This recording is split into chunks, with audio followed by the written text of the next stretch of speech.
So അതിൽ വരുന്ന first മെത്തേഡാണ് അഡ്സോർപ്ഷൻ. സോ അഡ്സോർപ്ഷൻ എന്ന് പറഞ്ഞാൽ സർഫസ് ഫിനോമിനനാണ്. അറ്റ്ലീസ്റ്റ് നമ്മളൊരു പോറസ് ആയിട്ടുള്ള സോളിഡ് മെറ്റീരിയൽ കൺസിഡർ ചെയ്യും. പോറസ് ആയിട്ടുള്ള ഈ സോളിഡ് മെറ്റീരിയലിനെയാണ് നമ്മൾ അഡ്സോർബൻ എന്ന് പറയുന്നത്. ഈ പോറസ് ആയിട്ടുള്ള സോളിഡ് മെറ്റീരിയലിനകത്ത് നമ്മുടെ എഫ്ലുവൻ്റ് പൊല്യൂട്ടൻ്റ് ആയിട്ടുള്ള ഗ്യാസ് പാസ് ചെയ്യും. അങ്ങനെ പാസ് ചെയ്യുമ്പോൾ ഇതിനകത്തുള്ള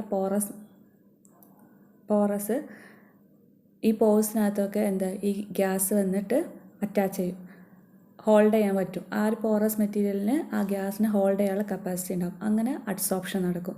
അങ്ങനെ നമുക്ക് അതിനകത്തുള്ള പൊല്യൂട്ടൻ്റ് ആയിട്ടുള്ള ഗ്യാസിനെ നമുക്ക് കൺട്രോൾ ചെയ്യാൻ പറ്റും.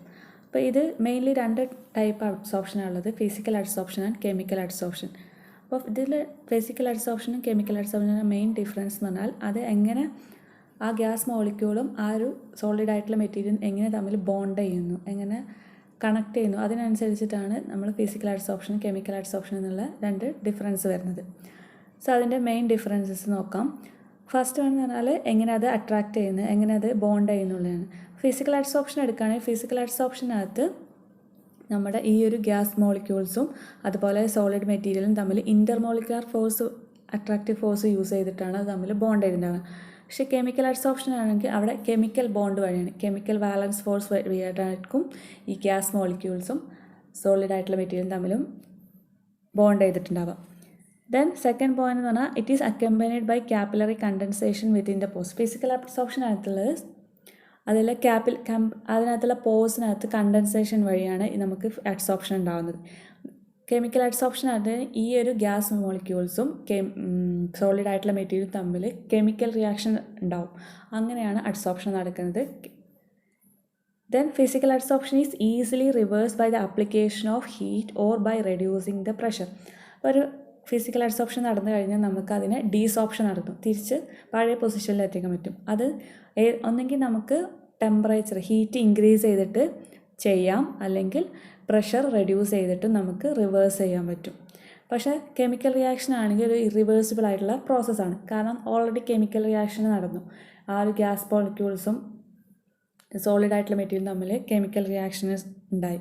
ദെൻ ആ ഒരു കെമിക്കൽ റിയാക്ഷൻ എന്ന് പറഞ്ഞാൽ ഇറിവേഴ്സിബിൾ പ്രോസസ്സാണ്, നമുക്ക് പഴയൊരു സ്റ്റേറ്റിലേക്ക് കൺവേർട്ട് ചെയ്യാൻ പറ്റില്ല. ദെൻ ഇൻ ഫിസിക്കൽ അഡ്സോർപ്ഷനിൽ it is commonly used for capture and concentration of organic compounds. Organic കോമ്പൗണ്ട്സിൻ്റെ കോൺസെൻട്രേഷൻ റെഡ്യൂസ് ചെയ്യാൻ, ഓർഗാനിക് കോമ്പൗണ്ട്സിനെ ക്യാപ്ചർ ചെയ്യാൻ വേണ്ടിയിട്ടാണ് ഫിസിക്കൽ അഡ്സോർപ്ഷന്. ദെൻ കെമിക്കൽ അഡ്സോർപ്ഷൻ ആണെങ്കിൽ അവിടെ ആസിഡ് ഗ്യാസസിനെ കൺട്രോൾ ചെയ്യാനും അതുപോലെ മെർക്കുറി വേപ്പേഴ്സിനൊക്കെ കൺട്രോൾ ചെയ്യാൻ വേണ്ടിയിട്ടാണ് നമ്മൾ കെമിക്കൽ അഡ്സോർപ്ഷന് യൂസ് ചെയ്യുന്നത്. Then gas temperature is usually maintain at levels less than approximately 120 degree Fahrenheit. Physical adsorption ആണെങ്കിൽ അവിടെ ടെമ്പറേച്ചർ കുറവായിരിക്കും, ദാറ്റ് ഈസ് 120 ഡിഗ്രി ഫാരൻഹീറ്റ് ടെമ്പറേച്ചറിനേക്കാൾ കുറവായിട്ടായിരിക്കും ആ ഗ്യാസിൻ്റെ ടെമ്പറേച്ചർ ഉണ്ടാകുക. പക്ഷേ കെമിക്കൽ അഡ്സോർപ്ഷൻ ആണെങ്കിൽ ഫിസിക്കൽ അഡ്സോർപ്ഷനെ കമ്പയർ ചെയ്ത് നോക്കുമ്പോൾ കെമിക്കൽ അഡ്സോർപ്ഷനകത്ത് ടെമ്പറേച്ചർ ഹയർ ആയിരിക്കും, that is 100 degree Fahrenheit to 400 degree Fahrenheit ആയിരിക്കും ആ ഒരു ഗ്യാസിൻ്റെ temperature in case of chemical adsorption. Then physical അഡ്സോർപ്ഷനിലാണെങ്കിൽ ബോയിലിംഗ് പോയിൻറ്റ് ഹയർ ആണെങ്കിൽ അതിൻ്റെ അഡ്സോർപ്ഷൻ്റെ എഫിഷ്യൻസി കൂടുതലായിരിക്കും, ഗ്രേറ്റർ ആയിട്ട് അഡ്സോർപ്ഷൻ നടക്കും. കെമിക്കൽ അഡ്സോർപ്ഷനിലാണെങ്കിൽ it will be much slower than physical adsorption. Amount of gas adsorb depends upon the ടെമ്പറേച്ചറാണ്. എത്രത്തോളം എഫക്റ്റീവ്നെസ് ആയി, എത്രത്തോളം അഡ്സോർബ് ആയി എന്നുള്ളത് അതിനകത്തുള്ള ടെമ്പറേച്ചറിനെയും പ്രഷറിനെയൊക്കെ ഡിപ്പെൻഡ് ചെയ്തിരിക്കും. Then physical adsorption, last point, it is directly proportional surface area available and multi-layer adsorption can also take place.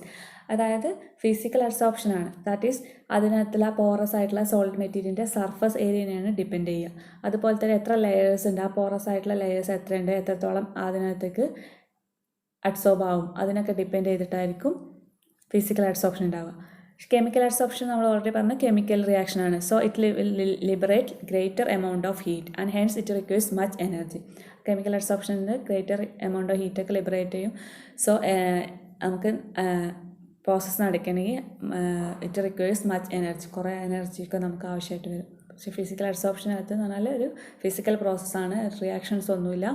നമുക്ക് എത്രത്തോളം സർഫസ് ഏരിയ കൂട്ടിക്കൊടുക്കാൻ പറ്റും അത്രത്തോളം എഫക്റ്റീവ്നെസ്സും കൂട്ടിക്കൊടുക്കാം. പിന്നെ വരുന്നതാണ് ഇതിനകത്തുള്ള സാലിയൻറ്റ് ഫീച്ചേഴ്സ് ഓഫ് അഡ്സോർപ്ഷൻ പ്രോസസ്സിൻ്റെ സാലിയൻറ്റ് ഫീച്ചേഴ്സ്. ഫസ്റ്റ് ആണെന്ന് പറഞ്ഞാൽ നമ്മുടെ കോൺസെൻട്രേഷൻ, വേപ്പറിൻ്റെ കോൺസെൻട്രേഷൻ 10 to 10,000 ppm ആണെങ്കിൽ ppm വരെയുള്ള കോൺസെൻട്രേഷനുള്ള നമുക്ക് ഗ്യാസിനെ എക്സ്റ്റെൻസീവായിട്ട് ലാർജ് ക്വാണ്ടിറ്റീസിൽ റിമൂവ് ചെയ്യാൻ വേണ്ടിയിട്ടൊക്കെ നമുക്ക് ഈ അഡ്സോർപ്ഷൻ യൂസ് ചെയ്യാൻ പറ്റും. അതുപോലെ തന്നെ ഈ അഡ്സോർബൻറ്റിനെ നമുക്ക് അഡ്സോർപ്ഷൻ പ്രോസസ്സ് കഴിഞ്ഞതിന് ശേഷം നമുക്ക് ഈ അഡ്സോർബൻറ്റിനെ വീണ്ടും റീയൂസ് ചെയ്യാൻ പറ്റും. അതായത് അത് നമ്മൾ അതിനകത്ത് ഹീറ്റിനെ റെഡ്യൂസ് ചെയ്തിട്ടും അല്ലെങ്കിൽ ടെമ്പറേച്ചർ കൂട്ടി കൊടുത്തിട്ടൊക്കെ നമുക്ക് ആ അഡ്സോർബൻറ്റിനെ റിക്കവർ ചെയ്യാൻ പറ്റും. അങ്ങനെ ആ ഡീസോപ്ഷൻ ചെയ്യാൻ വേണ്ടിയിട്ട് നമ്മൾ യൂസ് ചെയ്യുന്ന ഗ്യാസ് റൂമിനെ നമുക്ക് വീണ്ടും റിക്കവർ ചെയ്തിട്ട് റീയൂസ് ചെയ്യാൻ പറ്റും. Then the adsorbent is cooled and return to the adsorption. അങ്ങനെ നമുക്ക് ആ അഡ്സോർബൻറ്റ് കൂൾ ചെയ്തിട്ട് വീണ്ടും നമുക്ക് പഴയ പൊസിഷനിൽ വെച്ചിട്ട് വീണ്ടും നമുക്ക് റീയൂസ് ചെയ്യാൻ പറ്റും.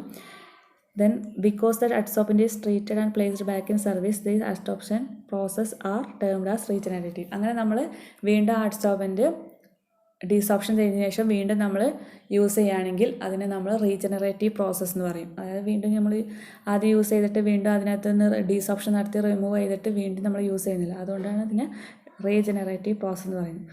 Also, the adsorption process usually operate at an efficiency of 90% to 98% over a long time period. അഡ്സോർപ്ഷൻ്റെ എഫിഷ്യൻസി എന്ന് പറഞ്ഞാൽ എബോവ് 90%, 90 to 98% വരെ നമുക്ക് എഫിഷ്യൻസി ഉണ്ട് ഫോർ ലോങ് പീരീഡ്. കുറേ ടൈം കഴിയുമ്പോൾ ആ ഒരു അഡ്സോർപ്ഷൻ്റെ എല്ലാ ലെയേഴ്സും എല്ലാ പോറസും ഫില്ലാവും. അപ്പോൾ അതിനുശേഷം നമുക്ക് ഡീസോപ്ഷൻ നടത്തിയിട്ട് അല്ലെങ്കിൽ വീണ്ടും അത് റിമൂവ് ചെയ്തിട്ട് വേറെ അഡ്സോർബൻ്റൊക്കെ യൂസ് ചെയ്തിട്ട് നമുക്ക് യൂസ് ചെയ്യാൻ പറ്റും. സോ നെക്സ്റ്റ് വരുന്നത് steps used in adsorption process. Adsorption പ്രോസസ്സിനകത്തുള്ള സ്റ്റെപ്സാണ്. ഫസ്റ്റ് മെയിൻലി 3 സ്റ്റെപ്സാണുള്ളത്. ഫസ്റ്റ് സ്റ്റെപ്പ് എന്ന് പറഞ്ഞാൽ the contaminant diffuses from the bulk gas stream to the external surface of the adsorbent material. അത് നമ്മുടെ എഫ്ലുവൻ്റ് ആയിട്ടുള്ള പൊല്യൂട്ടൻ്റ് ആയിട്ടുള്ള ഗ്യാസിനെ നമ്മൾ ആ ഒരു അഡ്സോർബൻ മെറ്റീരിയലിലേക്ക് നമ്മൾ പാസ് ചെയ്യും. പോറസ് ആയിട്ടുള്ള അഡ്സോർബൻ മെറ്റീരിയലിലേക്ക് പാസ് ചെയ്യും. അത് തമ്മിലൊരു കണക്ഷൻ വരും. So second step എന്ന് പറഞ്ഞാൽ the contaminant molecule migrate external surface to the macropores, transition pores and micropores with each adsorbent. അപ്പോൾ ഇതിനകത്തുള്ള അങ്ങനെ പാസ് ചെയ്യുമ്പോൾ ആ കണ്ടാമിനൻസ് പൊല്യൂട്ടൻസിനകത്തുള്ള കണ്ടാമിനൻസ് ഈ ഒരു അഡ്സോർബൻറ്റിൻ്റെ പോഴ്സിലൊക്കെ പോയി എക്സ്റ്റേണൽ സർഫസിൽ പോഴ്സിലൊക്കെ പോയിട്ട് അറ്റാച്ച് ചെയ്യും. Then the contaminant third step, the contaminant molecule adhere to the surface in the pores. അങ്ങനെ ആ എല്ലാ പോഴ്സിനകത്ത് എത്തിയിട്ട് അവിടെ ഒട്ടിപ്പിടിച്ച് കിടക്കും. അതിങ്ങനെ ഈ 3 സ്റ്റെപ്പാണ് അഡ്സോർപ്ഷനിൽ വരുന്നത്. അതൊരു ഫിഗറിൽ വെച്ചിട്ട് കാണിച്ചിട്ടുള്ളതാണ്. First step diffusion to the adsorbent surface. അതായത് നമ്മൾ പൊല്യൂട്ടൻ ഗ്യാസ് നമ്മൾ ഈ സോളിഡ് ആയിട്ടുള്ള പോറസ് ആയിട്ടുള്ള മെറ്റീരിയൽ തമ്മിൽ കണക്ഷൻ വരും. അപ്പോൾ ഇതാണിത് പോറസ് ആയിട്ടുള്ള സർഫസ് ആണ് കാണിച്ചിട്ടുള്ളത്, പോഴ്സ്. ദെൻ ഈ കണ്ടാമിനൻറ്റ് മോളിക്യൂൾസൊക്കെ തമ്മിലൊരു കോണ്ടാക്റ്റ് വരും. ദെൻ അതിനുശേഷം സെക്കൻഡ് സ്റ്റെപ്പിൽ migration to the pores of ഈ കണ്ടാമിനൻസ് മോളിക്യൂൾസൊക്കെ ആ പോഴ്സിനകത്തേക്ക് മൈഗ്രേറ്റ് ചെയ്ത് അതിനുള്ളിലേക്ക് മൈക്രോപോഴ്സിലേക്കും മാക്രോപോഴ്സിലും എല്ലാ പോഴ്സിനകത്തേക്കും ചെന്ന് മൈഗ്രേറ്റ് ചെയ്യും. ദെൻ സ്റ്റെപ്പ് 3 എന്ന് പറഞ്ഞാൽ ഇതെല്ലാം അഡ്ഹിയർ ചെയ്യും. ഈ പോഴ്സിലൊക്കെ പോയിട്ട് ഈ കണ്ടാമിനൻസ് എല്ലാം അവിടെ പോയിട്ട് അഡ്ഹിയർ ചെയ്തിട്ട് അത് തമ്മിലൊരു ബോണ്ട് ഉണ്ടായിട്ട് അവിടെ അറ്റാച്ച് ചെയ്യും. അപ്പോൾ നമുക്ക് കണ്ടാമിനൻസിനൊക്കെ അങ്ങനെ ഓരോ പോഴ്സിലും വന്ന് അറ്റാച്ച് ചെയ്തിട്ട് നമുക്ക് റിമൂവ് ചെയ്യാൻ പറ്റും. ഇതാണ് അഡ്സോർപ്ഷനിലെ മെയിൻ 3 സ്റ്റെപ്സ്. ഇനി നെക്സ്റ്റ് അഡ്സോർപ്ഷൻ ടെക്നിക്സ് നമ്മൾ മെയിൻലി യൂസ് ചെയ്യുന്നത് ഓർഡർ കൺട്രോൾ ചെയ്യാൻ വേണ്ടിയിട്ടും അതുപോലെ സ്മോൾ ക്വാണ്ടിറ്റീസ് ഓഫ് പൊല്യൂട്ടൻസ് കുറേ ലാർജ് വോളിയം എയറിനകത്തുള്ള സ്മോൾ ക്വാണ്ടിറ്റീസ് ഓഫ് പൊല്യൂട്ടൻസിനൊക്കെ കൺട്രോൾ ചെയ്യാൻ വേണ്ടിയിട്ടാണ് നമ്മൾ അഡ്സോർപ്ഷൻസ് ജനറലി യൂസ് ചെയ്യുക. അതുപോലെ ഓർഡർ റിമൂവ് ചെയ്യാൻ വേണ്ടിയിട്ട്. Then second point, adsorption techniques are also used for collecting valuable organic substances that cannot be picked up by scrubbing method. Scrubbing method എന്ന് പറഞ്ഞാൽ നമ്മൾ അബ്സോർപ്ഷൻ, അതായത് വെറ്റ് ലിക്വിഡായിട്ട് നമ്മൾ കോണ്ടാക്ട് ചെയ്തിട്ട് നമ്മൾ കളക്ട് ചെയ്യുന്ന അബ്സോർപ്ഷൻ മെത്തേഡാണ് സ്ക്രബിങ് മെത്തേഡ്. അപ്പോൾ നമുക്ക് സ്ക്രബിങ് മെത്തേഡ് യൂസ് ചെയ്തിട്ട് ചില ഓർഗാനിക് സബ്സ്റ്റൻസിനെ നമുക്ക് റിമൂവ് ചെയ്യാൻ പറ്റില്ല, കളക്ട് ചെയ്യാൻ പറ്റില്ല. അങ്ങനത്തെ കേസിൽ നമ്മൾ അഡ്സോർപ്ഷൻ ടെക്നിക്സ് ആണ് യൂസ് ചെയ്യുന്നത്. ദെൻ അതുപോലെ തന്നെ ഈ rate of adsorption of a substance it depends on the concentration of material around the adsorbent and the surface area of the adsorbent and pore volume of the adsorbent and some other properties such as temperature, molecular polarity and chemical nature of the adsorbent surface. ഈ എത്രത്തോളം adsorption നടക്കുന്നു എന്നുള്ള depend ചെയ്യുന്നത് അതിനകത്ത് ഈ pollutant ആയിട്ടുള്ള ഗ്യാസിനകത്തുള്ള കോൺസെൻട്രേഷന്, മെറ്റീരിയലിൻ്റെ concentration ഉണ്ടാവും. അതുപോലെ സർഫസ് ഏരിയയാണ് ഒരു മെയിൻ ആയിട്ടുള്ള ഫാക്ടർ. എത്രത്തോളം സർഫസ് ഏരിയ കൂടുതലുള്ള അഡ്സോർബൻറ്റ് നമ്മൾ ചൂസ് ചെയ്യുന്നു അത്രത്തോളം അഡ്സോർപ്ഷൻ നടക്കും, അത്രത്തോളം പോഴ്സിനകത്തേക്ക് ഈ കണ്ടാമിനൻസ് ഒക്കെ അറ്റാച്ച് ചെയ്തിട്ട് നമുക്ക് റിമൂവ് ചെയ്യാൻ പറ്റും. അതുപോലെ കെമിക്കൽ നേച്ചർ, ആ അഡ്സോർബ് സർഫസിൻ്റെ കെമിക്കൽ അഡ്സോർപ്ഷൻ ആണെങ്കിൽ മെയിൻ ഫാക്ടറാണ് കെമിക്കൽ റിയാക്ഷൻ ഉണ്ടാവും. അപ്പോൾ ആ ഒരു കെമിക്കൽ ക്യാരക്ടറിസ്റ്റിക്സ് അതുപോലെ അതിൻ്റെ മോളിക്കുലർ പോളാരിറ്റി ഇതിനൊക്കെ ഡിപ്പെൻഡ് ചെയ്തിരിക്കും എത്ര റേറ്റ് ഓഫ് അഡ്സോർപ്ഷൻ അതിൻ്റെ efficiency. Then several solid possess adsorptive ability with extremely large specific surface area. Large specific surface area ഉള്ള മെറ്റീരിയൽ ആയിരിക്കും കൂടുതൽ അഡ്സോർപ്റ്റീവ് എബിലിറ്റി ഉണ്ടാവുക. Then some of the adsorbents നമ്മൾ commonly use ചെയ്യുന്ന adsorbents ആണ് activated carbon, activated alumina, silica gel and molecular sieves. ഇതൊക്കെയാണ് നമ്മൾ common ആയിട്ട് യൂസ് ചെയ്യുന്ന അഡ്സോർബൻസ്. ഇനി നെക്സ്റ്റ് ഒരു എക്സാമ്പിളാണ്. ഇത് ഫിഗറിൽ കാണിച്ചിരിക്കുന്ന ഒരു ഫിക്സഡ് ബെഡ് അഡ്സോർബറാണ്. നമുക്ക് ഈ അഡ്സോർപ്ഷന് ഒരു കണ്ടിന്യൂസ് പ്രോസസ്സായിട്ട് നടത്താം, അല്ലെങ്കിൽ ബാച്ച് വൈസ് ആദ്യം അഡ്സോർപ്ഷൻ നടക്കും. അതിനുശേഷം അഡ്സോർപ്ഷൻസിൻ്റെ എഫിഷ്യൻസി കുറയുമ്പോൾ നമ്മൾ ആ ഒരു അഡ്സോർബൻ്റ് മെറ്റീരിയലിനെ എടുത്തിട്ട് അതിനെ ക്ലീൻ ചെയ്തിട്ട് വീണ്ടും റീപ്ലേസ് ചെയ്ത് വെച്ചതിന് ശേഷം വീണ്ടും നടക്കും. അതായത് ബാച്ച് വൈസ് പ്രോസസ്സ്. ആദ്യം അഡ്സോർപ്ഷൻ നടക്കും, പിന്നെ ക്ലീനിങ് അതായത് ഡീസോർപ്ഷൻ നടക്കും, പിന്നെ നമ്മൾ അത് വീണ്ടും പഴയ പൊസിഷനിൽ പ്ലേസ് ചെയ്തിട്ട്, അതായത് ബാച്ച് വൈസ് ആയിട്ട് നടക്കുന്ന പ്രോസസ്സുണ്ട്. ചില കേസസ് കണ്ടിന്യൂസ് ആകുമ്പോൾ 2 അഡ്സോർബൻസ് ഉണ്ടാവും. അപ്പോൾ ഒരെണ്ണത്തിൽ ക്ലീനിങ് നടത്തുകയാണെങ്കിൽ മറ്റേത് വർക്ക് ചെയ്യും. അപ്പോൾ മറ്റേത് ക്ലീൻ ചെയ്യാവുന്ന സമയത്ത് ഇത് ഫസ്റ്റ് വന്ന് വർക്ക് ചെയ്തിട്ട് അങ്ങനെ ഒരു കണ്ടിന്യൂസ് ഓപ്പറേഷനായിട്ടും നമുക്ക് നടത്താൻ പറ്റും. അപ്പോൾ ഈ ഒരു ഫിക്സഡ് ബെഡ് അഡ്സോർബറാണ് ഇവിടെ ഫിഗറിൽ കാണിച്ചിരിക്കുന്നത്. ഇതിനകത്ത് പൊല്യൂട്ടൻ്റ് ആയിട്ടുള്ള ഗ്യാസ് ഈ അപ്വേർഡ് ഡയറക്ഷനിലൂടെ വരും. അപ്പോൾ അങ്ങനെ ഇതിനകത്ത് കൂടെ പാസ് ചെയ്യും. ഈ അഡ്സോർബൻസിലൂടെ പാസ് ചെയ്ത് ഡൗൺവേർഡ് ഡയറക്ഷനിൽ മൂവ് ചെയ്യും. ആ ഡൗൺവേർഡ് ഡയറക്ഷനിൽ മൂവ് ചെയ്യുമ്പോൾ നമ്മളിവിടെ കൊടുത്തിരിക്കുന്ന അഡ്സോർബൻറ്റിലെ പോറസിനകത്തൊക്കെ ഈ കണ്ടാമിനൻസ് അറ്റാച്ച് ചെയ്യും. ആ കണ്ടാമിനൻസ് അറ്റാച്ച് ചെയ്തിട്ട് നമുക്ക് ക്ലീൻ ആയിട്ടുള്ള ഗ്യാസ് ഈ താഴത്തെ ഈ ഔട്ട്ലെറ്റിലൂടെ നമുക്ക് പുറത്തേക്ക് സെൻഡ് ചെയ്യാൻ പറ്റും. അതുപോലെ തന്നെ നമ്മൾ ഇതിനകത്ത് സ്റ്റീം പ്രൊവൈഡ് ചെയ്യും. ചില കേസസിൽ നമുക്ക് ഇത് ക്ലീൻ ചെയ്യാൻ വേണ്ടിയിട്ട് സ്റ്റീമിൻ്റെ ആവശ്യം വരും. അപ്പോൾ അതിന് വേണ്ടിയിട്ടാണ് നമ്മൾ സ്റ്റീം പ്രൊവൈഡ് ചെയ്യുന്നത്. അപ്പോൾ ഈ ഡീസോർപ്ഷൻ നടക്കാണ്ട് ഈ ഒരു കണ്ടാമിനൻസിനൊക്കെ റിമൂവ് ചെയ്യാൻ വേണ്ടിയിട്ട് ക്ലീൻ ചെയ്യാൻ വേണ്ടി നമ്മൾ സ്റ്റീം പ്രൊവൈഡ് ചെയ്യും. അതിനാണ് ഈ ഒരു താഴെ സ്റ്റീം ഇൻ കൊടുത്തിട്ടുള്ളത്. അതിലൂടെ നമ്മൾ സ്റ്റീം പാസ് ചെയ്യുമ്പോൾ ഇതിനകത്തുള്ള പോറസ് ആയിട്ടുള്ള ഇതിലൂടെ സ്റ്റീം പാസ് ചെയ്യുമ്പോൾ കണ്ടാമിനൻസ് എല്ലാം റിമൂവ് ചെയ്യാൻ പറ്റും. അങ്ങനെ സ്റ്റീം ഇതിലൂടെ പുറത്തേക്കും പോകും. അപ്പോൾ ഇങ്ങനെയാണ് ഫിക്സഡ് ബെഡ് അഡ്സോർബറിൻ്റെ വർക്കിംഗ് വരുന്നത്.